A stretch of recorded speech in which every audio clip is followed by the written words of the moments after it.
ہاں ایک بات میں یہ بھی عرض کر دوں، ظاہر ہے میں سیرت ہمارا پڑھانے کا مقصد قصے اور واقعات سنانا مقصد نہیں ہے میرا سیرت، اصل مقصد یہ ہے کہ ہم اس سے سیکھیں، ہمیں سیکھنے کو کیا ملتا ہے۔ اب اس میں ایک درس ہمارے لیے یہ بخاری شریف کی روایت ہے جو میں نے آپ کو بھی سنائی۔ درس یہ ہے کہ اگر آپ کے پاس کوئی شخص آتا ہے، دیکھیں سوال کرنے والا جب آپ کے پاس آتا ہے نا، دو طرح کے لوگ ہوتے ہیں سوال کرنے والے۔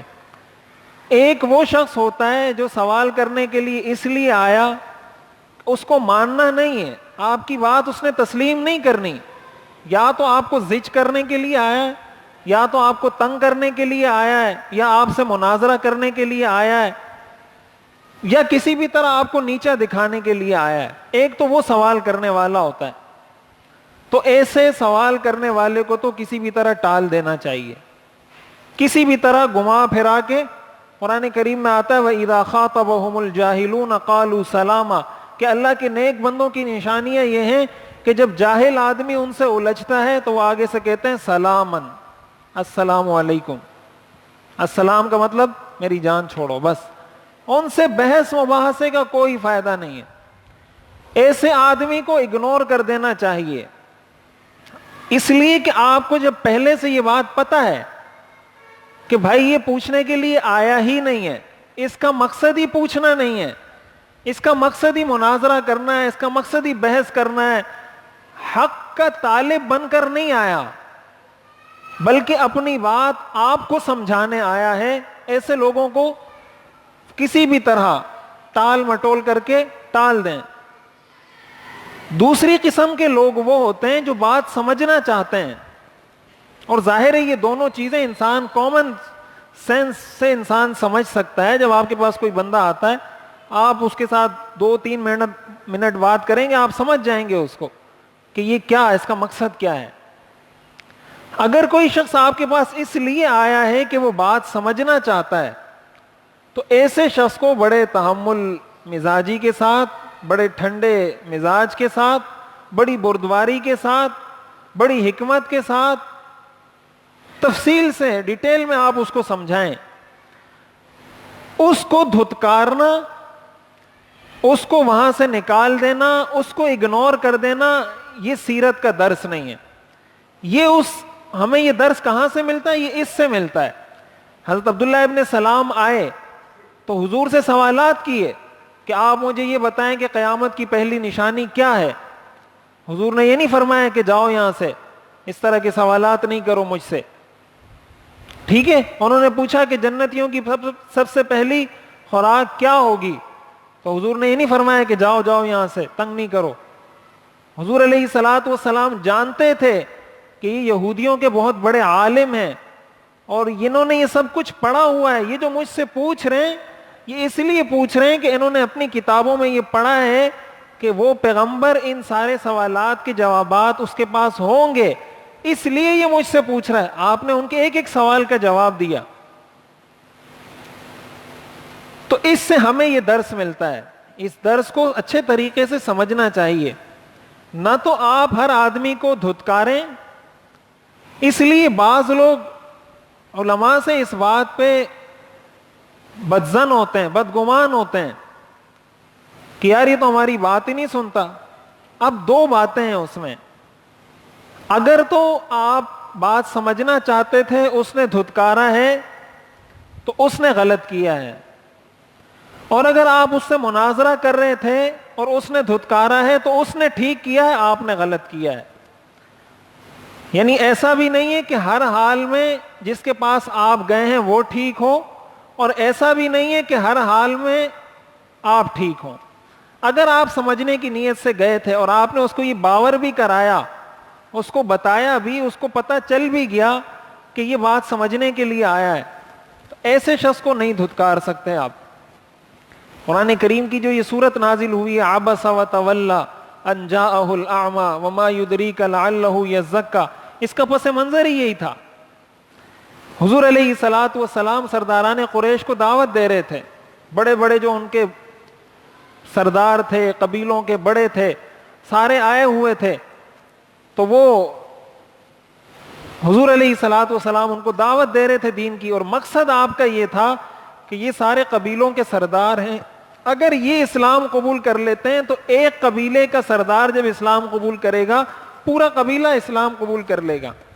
ظاہر ہے جو معاشرے کی بااثر شخصیات ہوتی ہیں، معاشرے کے جو مؤثر لوگ ہوتے ہیں، معاشرے میں ہر طبقے کے لوگ ہوتے ہیں، تو جو بااثر لوگ ہوتے ہیں ان کی اہمیت زیادہ ہوتی ہے، ان کو اگر آپ کوئی بات سمجھا دیتے ہیں، ان کو اگر آپ قائل کر دیتے ہیں، اس کا اثر بہت نیچے تک جاتا ہے۔ اور ایک عام آدمی کو اگر آپ سمجھاتے ہیں تو وہ اپنی ذات کی حد تک تو سنبھل جائے گا، سنور جائے گا، درست ہو جائے گا، لیکن معاشرے پر اس کے اثرات نظر نہیں آئیں گے۔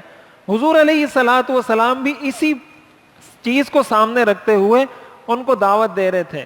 اتنے میں حضرت عبداللہ ابن ام مکتوم رضی اللہ تعالی عنہ جو نابینا صحابی تھے وہ تشریف لائے اور حضور علیہ الصلوۃ والسلام سے کچھ سوال کیا۔ حضور علیہ الصلوۃ والسلام نے ان کو ایک دفعہ اگنور کر دیا۔ مقصد آپ کا یہ تھا کہ یہ تو ویسے ہی ہمارے ساتھی ہیں، یہ تو ہمارے صحابی ہیں اور میرے ساتھ ہی ہوتے ہیں، پھر کبھی ان کو جواب دے دوں گا ابھی۔ اور ان کا سب سے بڑا اعتراض یہ بھی ہوتا تھا حضور پر، اور سارے انبیاء پر ہمیشہ سے یہ اعتراض ہوتا رہا ہے، اتبعک الارذلون، یہ سارے انبیاء کا ایک مشترکہ یہ اعتراض آپ کو مشترکہ ملے گا سارے انبیاء پر۔ سارے بڑے بڑے لوگ یہ کہتے تھے کہ آپ کی اتباع کرنے والے تو سارے نچلے طبقے کے لوگ ہیں، سارے غریب لوگ ہیں جو آپ کو فالو کرتے ہیں، اگر آپ حق پر ہوتے، آپ سچ ہوتے تو بڑے لوگ، مالدار لوگ، با اثر لوگ آپ کی پیروی کرتے۔ اور اللہ تعالیٰ کی ہمیشہ سے یہ سنت رہی ہے کہ انبیاء کو سب سے پہلے ان کی اتباع کرنے والے، ان کو ماننے والے وہ غریب لوگ ہوا کرتے تھے، معاشرے کے نچلے طبقے کے لوگ ہوا کرتے تھے۔ تمام انبیاء کے ساتھ یہ سنت رہی ہے، اور تمام انبیاء پر ان کے دشمنوں نے یہ اعتراض کیا ہے کہ یہ غریب لوگ تمہارے پاس کیوں بیٹھتے ہیں، یہ غریب لوگ جو بیٹھتے ہیں اس کا مطلب تمہارا کام ٹھیک نہیں ہے، تمہارا دین ٹھیک نہیں ہے۔ اور سارے انبیاء نے، حضرت نوح علیہ السلام پر بھی یہ اعتراض ہوا تھا، حضرت شعیب علیہ السلام پر بھی یہ اعتراض ہوا تھا، حضور علیہ الصلوۃ والسلام پر بھی یہ اعتراض ہوا کہ اگر آپ حق پر ہیں تو یہ کمزور کوئی غلام ہے تو کوئی مزدوری کرتا ہے تو کوئی کسی کے یہاں نوکری کرتا ہے، یہ سارے آ کر آپ کے پاس بیٹھتے ہیں، آپ کی بات سنتے ہیں، کوئی بڑا آدمی تو آپ کے پاس آتا نہیں ہے۔ ٹھیک ہے، آج ہمارے مسلمان بھی یہ اعتراض کرتے ہیں، ہمارے مسلمان بھی یہ اعتراض کرتے ہیں، کہتے ہیں یہ مولویوں کی باتیں جو ہے نا یہ ہمارے کام کی نہیں ہے، یہ ہمارے کام کی نہیں ہے، بس یہ پتہ نہیں لوگوں کو بیوقوف بناتے رہتے ہیں، کیا پٹیاں پڑھاتے رہتے ہیں، وہ جاہل لوگ ہیں، یہ کچھ بھی بول دیں وہ مان جاتے ہیں۔ سمجھ آ رہی بات؟ تو یہ کوئی نئی بات نہیں ہے، مولویوں کے لیے یہ کوئی نئی بات نہیں ہے، اس لیے کہ علماء انبیاء کے وارث ہوتے ہیں، تو انبیاء کے وارث وہ ہر چیز میں ہیں، انبیاء کے وارث اس چیز میں بھی ہیں کہ جو برا بھلا انبیاء کو کہا گیا تھا وہی برا بھلا علماء کو بھی کہا جائے گا، اور علماء نے اس کو برداشت کرنا ہوگا۔ انبیاء کو کہا گیا، ساحر کہا، مجنون کہا، کاہن کہا، تکلیفیں دی، پریشان کیا۔ ہمارا معاشرہ بھی آج علماء کے ساتھ یہی کر رہا ہے، علماء کے ساتھ ہمارا معاشرہ بھی یہی کر رہا ہے، اور یہ تو علماء کی استقامت ہے، ان کی مستقل مزاجی ہے کہ وہ اس سب کچھ کے باوجود سب کچھ سنتے ہیں، ہر ایک کی سنتے ہیں، ہر ایک کو برداشت کرتے ہیں اور دین کا کام جاری رکھے ہوئے ہیں۔ ورنہ ان پر یہ کس نے لازم کیا ہے؟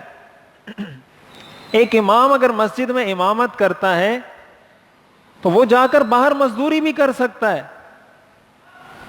آپ اگر مزدوری کر سکتے ہیں تو امام بھی باہر جا کر مزدوری کر سکتا ہے۔ آپ جتنے پیسے کماتے ہیں امام بھی اتنے پیسے کما سکتا ہے، اس سے زیادہ بھی کما سکتا ہے، ڈیپینڈ کرتا ہے کیا کام اس کو آتا ہے کیا نہیں آتا۔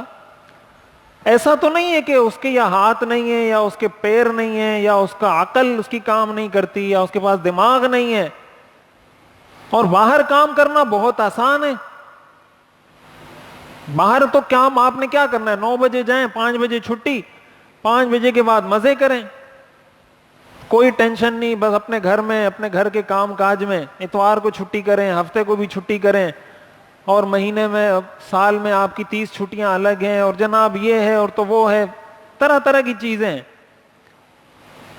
اور جو امام ہے اس کی تو کوئی چھٹی نہیں ہے, ہوتی ہے چھٹی, نماز کی تو کوئی چھٹی نہیں ہے. میں یہ سمجھتا ہوں کہ ہمارے ہاں پاکستان میں یا پوری دنیا میں اگر ٹوٹلی طور پر آپ جائزہ لیں کہ سب سے بروقت اپنے کام کو کرنے والا جو طبقہ ہے, لوگ تو علماء پہ طعن و تشنیع کرتے ہیں, دنیا کے سارے کام لیٹ ہو جاتے ہیں, نماز کبھی لیٹ نہیں ہوتی. یہ ڈسپلن, یہ انتظام یہ علماء نے قائم کیا ہے. آپ تو کبھی نوکری پر 9 بجے کی نوکری ہے, 9:30 بجے بھی چلے جائیں گے, 10 بجے بھی چلے جائیں گے, 9:05 پہ بھی چلے جائیں گے, لیکن اذان کا جو وقت ہے ساری دنیا کے اندر اسی وقت پر اذان ہو جاتی ہے. نماز کا جو وقت ہے ساری دنیا میں اس وقت پر نماز ہو جاتی ہے. کبھی ایسا نہیں ہوا کہ امام کی وجہ سے آدھا گھنٹہ تاخیر ہو گئی ہو نماز میں, کہ آج آدھا گھنٹہ نماز لیٹ ہوگی. اور یہ اگر ہو جائے تو یہ کوئی انوکھی بات نہیں ہے, یہ کوئی انوکھی بات نہیں ہے کہ آدھا گھنٹہ تاخیر ہو گئی. آپ کبھی ڈیوٹی پر تاخیر سے نہیں گئے, آپ کیا 9 بجے کی ٹائمنگ ہے تو 9 بجے پہنچ جاتے ہیں, اس لیے کہ آپ انسان ہیں اور امام آسمان سے نازل ہوا ہے, وہ فرشتہ ہے. تو عرض کرنے کا مقصد یہ ہے کہ سب سے زیادہ ڈسپلن, انتظام آپ کو اگر کام میں ملے گا, علماء کے کام میں ملے گا کہ وہ اپنا کام بر وقت کر رہے ہیں. لیکن اس سب کچھ کے باوجود میں سمجھانا یہ چاہ رہا ہوں کہ اس سب کچھ کے باوجود علماء اپنے کام سے پیچھے نہیں ہٹتے, ورنہ کہنے کو وہ کہہ سکتے تھے یار چھوڑو, ہمیں کیا لینا دینا, کوئی جہنم میں جاتا ہے کوئی جنت میں جاتا ہے, ہم سے تھوڑی اللہ پوچھے گا. جاؤ نوکری کرو, مزے کرو, عیش کرو, پیسے کماؤ, بچوں کو اچھا کھلاؤ, اچھا پہناؤ, بس بات ختم. لیکن وہ یہ ساری چیزیں برداشت کرتے ہیں. برداشت اس لیے کرتے ہیں, یہ ان کو وراثت میں ملی ہے, یہ چیز یہ ان کو وراثت میں ملی ہے. اور یہ ہر کسی کا کام نہیں ہوتا, یہ اس شخص کا کام ہوتا ہے جو کچھ نظریہ رکھتا ہو, کوئی ذہن رکھتا ہو, کوئی خدمت کرنا چاہتا ہو. ہر شخص یہ نہیں کر سکتا. تو میں یہ عرض کر رہا تھا کہ انبیاء پر یہ اعتراض ہوتا تھا. حضرت عبداللہ ابن ام مکتوم جب آئے, حضور علیہ الصلوۃ والسلام نے ان سے رخ پھیر دیا, تھوڑا سا ناگواری کا اظہار کیا. حضرت عبداللہ ابن ام مکتوم چونکہ نابینا تھے, وہ سمجھ نہیں سکے ماحول کو کہ آپ کس کے ساتھ بیٹھے ہوئے ہیں, کس کے ساتھ بات کر رہے ہیں. انہوں نے اپنا سوال بار بار دہرایا. حضور علیہ الصلوۃ والسلام کے چہرے پر, پیشانی پر بل پڑ گئے, ناگواری کی وجہ سے, پریشانی کی وجہ سے, کہ یہ کیوں مجھ سے بار بار پوچھتے ہیں.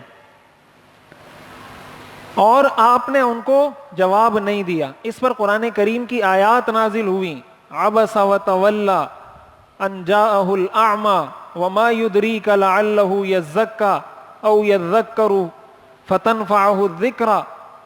اللہ نے فرمایا کہ رخ, کہ آپ کے پیشانی پر بل پڑ گئے, آپ نے رخ پھیر لیا اس لیے کہ آپ کے پاس ایک نابینا شخص آیا تھا.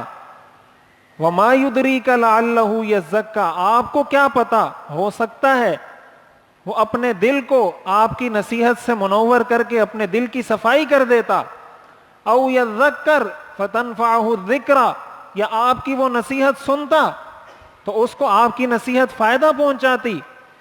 آگے اللہ نے فرمایا اما من استغنی, کہ جو آپ کی بات نہیں سنتا, فانت لہ تصدی, اس کے تو آپ پیچھے پڑے ہوئے ہیں. گھروں میں جو ہمارے ہاں سبحان اللہ مرد اور عورتیں جو ایک دوسرے پر چیختے ہیں, جو والدہ جو بچے پر چیختی ہے, جو بچہ والد اور والدہ پر چیختا ہے, تو ہم سیرت سے ہمیں یہ درس لینا چاہیے کہ یہ حضور علیہ الصلوۃ والسلام کا مزاج نہیں تھا چیخنا.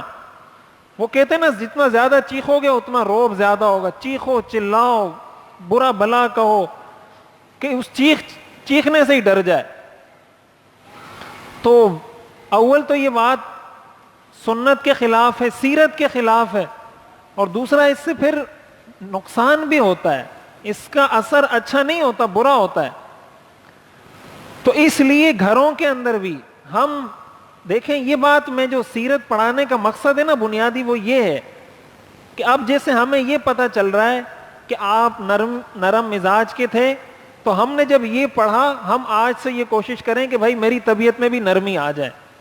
جب ہم نے یہ پڑھا کہ آپ چیختے چلاتے نہیں تھے، تو جب ہمیں غصہ آئے یا کبھی ایسا موقع ہو تو ہم چیخیں چلائیں نہیں. اب اس کا فائدہ کیا ہوتا ہے؟ اس کا فائدہ یہ ہوتا ہے کہ جب آپ ان ساری چیزوں میں حضور علیہ الصلاۃ والسلام کی اتباع کریں گے اور ان کو فالو کریں گے، پھر اگر آپ کے گھر میں سکون نہ آئے، ایسا نہیں ہو سکتا. ایسا نہیں ہو سکتا کہ آپ نے نرمی بھی کی، آپ چیخے چلائے بھی نہیں، آپ نے سیرت میں حضور علیہ الصلاۃ والسلام کے پیچھے پیچھے چلے، پھر آپ کا گھر اجڑ جائے.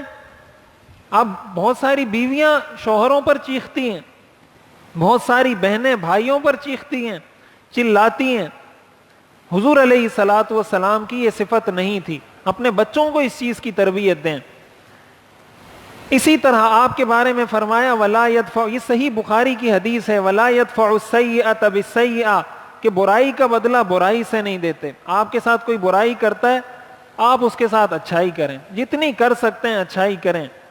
اگر اچھائی نہیں کر سکتے تو برائی نہ کریں کم از کم.